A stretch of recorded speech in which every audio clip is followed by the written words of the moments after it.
Have got, has got dilimizə tərcümədə var, malik olmaq deməkdir.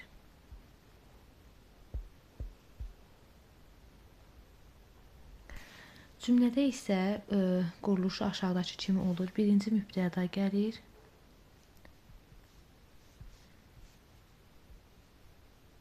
Sonra have got ya da ki has got işlənir.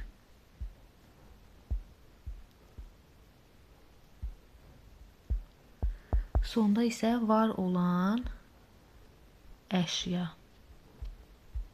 Var olan əşya işlənir. İndi bir dənə cümlə yazsaq, orada fikir verək. I have got a book. I have got a book. Görürsünüz, birinci şəxsimiz, mübtədamız gəldi. Sonra have got, sonra isə var olan əşya gəldi. Mənim kitabım var oldu cümləmiz. İndi biz hardan bilək ki, nə zaman have got işlətməliyik, nə zaman has got işlətməliyik?